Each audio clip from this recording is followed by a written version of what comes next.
guys, you see we're in the mower, so you know what that means. It's time to go knock down some hay. We're gonna get a lot of second cut knocked down today, at least 36 acres. I might mow 90. We gotta check the forecast. I think we got enough help to unload. It's pretty low yield stuff, so I think small square bale and all that's possible in 2 days. We'll just see what the forecast says before I drop the second field. Well, we made it here. As you can see, it's bloomed out. Needs mowed. It's not very tall. Hopefully we'll get this made and we'll get it sprayed in a week or so with foliar molasses. Push a really nice third cut out of it. Make the third cut end of August-ish, and then get some grass seeded into it and make a nice mix stand next year. So what we do on this, you got to push this button 4 times. That's your throttle. You don't have an actual lever. So 1, 2, 3, 4. You hear the engine RPMs go up. You have to have it up to that level before you can engage your header. So we are mowing some thin alfalfa here, so we got to pay attention to our header RPMs. This, I was mowing some grass. I had it set pretty high.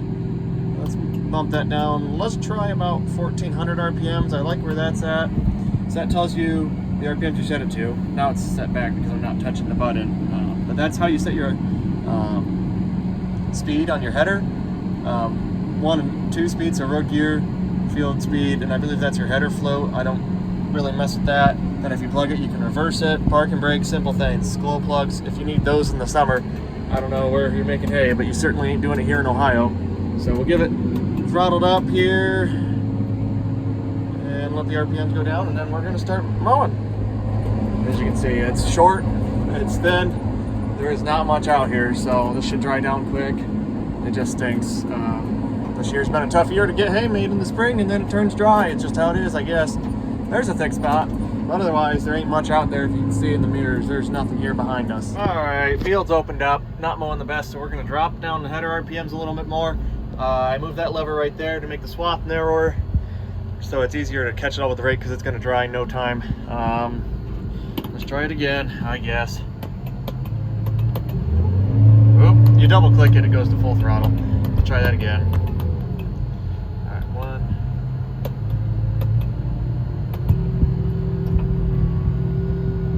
We're gonna drop the header RPMs a little bit more to 1300. It said 1300 to 1600 for lighter alfalfa.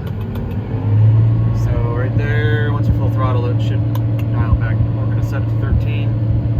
Should go there. All right, you can see there ain't much here.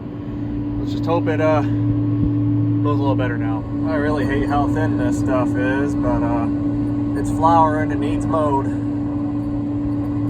I think it'll make nice hay. It just stinks. There ain't much of anything at all out here. So get it reset. Let's put some money back into her and hope for a better third cut and pray we get some rain. I don't know if there's really anything else we can do at this point. Just too hot and dry. Well, the first section of this 36 acres is done. oh gosh, there's nothing out here. It almost looks like I just got done baling. You can't see anything out in the field. I was gonna cross this, but it's too narrow for this mower, so I'm gonna turn around, we'll go back, do the field at the corner, then we'll hop into this one to finish up. It looks a little taller, a little thicker. I don't know what we're gonna do. We're gonna rake it and we're gonna see what happens, but it's not very promising right now. It's only gonna, yeah, there's nothing out here. All right, that small patch is done. The patch behind is done. Time to go to the next section. Last and final of 36 acres. We're gonna mow 90 today. There ain't gonna be much here, so I'm not too worried about having too much to bale in a day. Now it's just a matter of seeing how much we can get raked in a day. I know we can, it's just it's gonna get too dry when we get later in the day. It gets pretty thick-ish in that area where it's about as high as the head. I can say I didn't get out over there, but just judging off of that, I'm guessing knee-high. Let's take a look. We got some nice hay. It's just really short and really thin. It stinks. This dry weather sucks. You can see these beautiful windrows here. We're gonna be raking a lot of hay, a lot of rows together to make a decent swath, but yeah, that's some nice hay. Might have to raise some prices on some hay this year. This really stinks, but let's hope we get some rain and third cut makes up for this. This thin hay, I try everything. 1300 RPM, 1600 RPMs.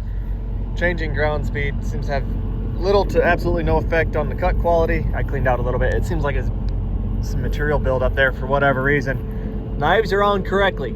This is the correct positioning. Could they be sharpened? I suppose. I don't think that's our issue. Those are not hardly even nicked at all. I mean, if you want to call those nicks, but I've seen people mow just fine through stuff with way duller blades. Maybe I do just need to sharpen them, but it's only in this area. And once you get to about right there to the outside on both of them, it cuts fine. As you can see, the in-betweens cuts really good. Well, we made it to the second field. This one looks maybe better. I don't know. Everything's short. Oh well, let's get her mowed. Yeah, I don't know. It's not cutting how I want. It just looks awful. I hate how it looks. I'm not sure what the issue is exactly. The chain that runs the auger has got a decent amount of slack. I'm gonna try and get a couple links out of that, but right now, I don't know. Do I waste the few hours it takes to mess around with that, get tools out here, grinder and chain off, and then maybe not have the right master link, and then maybe not be able to finish mowing, and then we miss our window, and who knows what the weather does. I'm at the point where I'm just going to mow the field, get it reset, and then in the next few days try to look at fixing that and hope it does better when we get to the next farm. I just can't stand looking at it mowing like this. It really sucks. We're leaving a lot of tonnage out there. I don't know. I figure lost time if I try to fix it, maybe lose a day in mowing and not get back till whenever. Shoot, we're going to leave a lot more money on the table by trying to dig around and save every little scrap than we would just getting it done and trying to address it after the fact. So yeah, I'm about sick to my stomach just looking at it. I hate it. I really do. I just want a clean cut.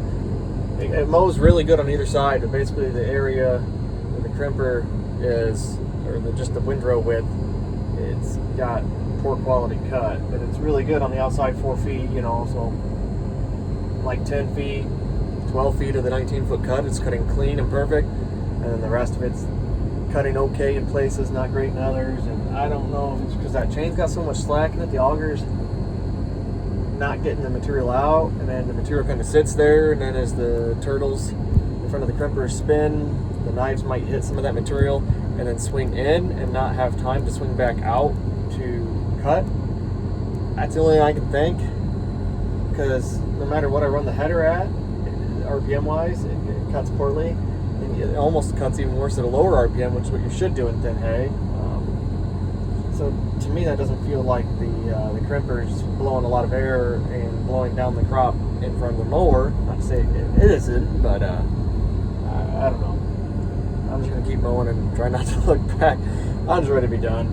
I normally kind of enjoy mowing with this thing, but today has just not been ideal. I mean, nothing's really broken, but like there's something that's definitely off, and I haven't quite figured it out. I mean, I've looked through the manual, I've read forums, I've read comment sections on Hay King's posts, and I've been looking into this for a month or so now, and I can't for the life of me figure it out. And I know this mower is capable of doing a better job than this.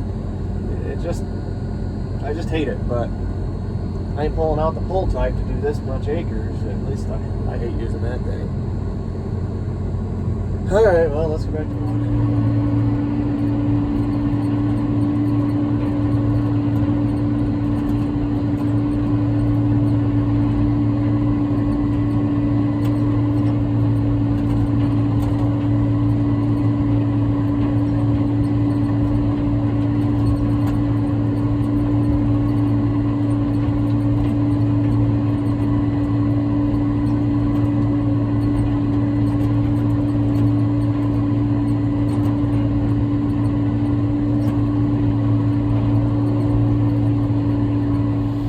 Well, everything's mowed.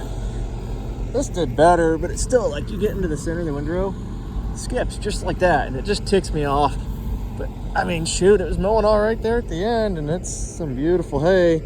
It's got some foxtail in it here or there, so I mean, oh, it'll be what it'll be. We're in my mind right now, I'm figuring raking about 4 of these rows together, but we'll see how it dries down. I really hope I'm wrong. If I had to guess, put a number on what we got mowed here today, this is like, it's like 89, 90 acres. I'm gonna guess about 1,500 small squares. That's all we're gonna get. We bale 50-pound bales. If that says anything about how much we need rain here in Northwest Ohio, I don't know what else will. Like I said, I'm really hoping I'm wrong on that, but I got a hard time thinking it's going to do over 1,700 bale, even 2,000. It's ugly. The hay's not ugly, but the yield, oh my gosh. Let's just hope things turn around here and we get some rain, because I don't know. Might have to raise some prices or figure out some other way to make some extra cash this year. I like running hay equipment, but if we don't get rain, there's nothing to mow. I guess we'll just let it sit. I made it back. So we're going to take a look at this chain here. Way too much slop in it. I'm hoping it's that simple of a fix. Maybe. Yeah. Let's get looking into it here. I've looked at it a little bit in the field. See where the heck the master link is at, but let's see. I don't think it's supposed to have that much play. And maybe the chain needs replaced. Oh, shoot, there's our master link. Cool. Yeah, we're going to see if we can pull the tension off of this guy. And maybe it needs a new spring and a new chain. Could be. Right now, we're just going to focus on pulling a couple links out, at least one. I think this you have to do two, right? I don't know. I overthink these things. I got to cut this guy and this guy out, because if I cut out more than you need, like a half link, I'm not explaining it very well, but you get the gist. So basically, this link is our master link. You have two cotter pins. We're going to cut out this guy right here and this guy. So basically we're going to have to cut so that this pin can come out, pound that out with a punch, and then we should be able to just move this over. I think we'll have to get it off first, but first I got to get the tension off of that and see if we can even remove that much, because there's times where you don't have enough slack and you can only remove that, so then you have to do like a half link, and I don't have any of those half links. I might have one, but not this big a chain. I don't know what this is, an 80 or something. I'm not very good. I don't do enough of this to be very well versed in it. All right, we got it loosened, spring off, chain off. It's still on this one. I didn't want to fight it off, and it gave me a good place to work. I got the heads ground off. This one already got started being punched out, so we're just going to keep on punching out that one. There's our master link, a little rusty. Probably needs a new chain, but I just want to get through this year and see if this is our issue, and try to keep troubleshooting on this if it is not. So this is a good place to start at least. There you have it. That was about as easy as it gets. Master link's back in, and still a lot of play because we don't have our spring on. There's our old 2 links or 1 link, whatever you call that. I call it 2 links because I see 2 in my hand. I think technically this might be 1 link. I don't know. Either way, it's out. We don't need a half link, which is good. I just got to get a new cotter pin. I think I have some in the truck. Reattach the spring, retension the spring, and I won't know if this will fix anything until we go mow more hay, but I knew what we had wasn't correct and it was going to create wear. The chain might need replaced, but the sprocket, to me, that looks pretty good. This sprocket's maybe a little worn. This one looks pretty good to me, so good enough for me. I'm happy with it. So we're going to run it here and just see how it goes next time we mow hay. It'll be about a week before we really find out anything, but for now, at least we're trying to resolve some of these issues. Now there's tension right here on this spring.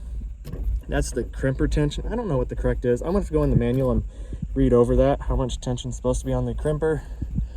But we have our drive comes down off of our motor, drives this, and then you get a spindle that drops down. Let's go in there and look. You can see right there, and drives this side of the header.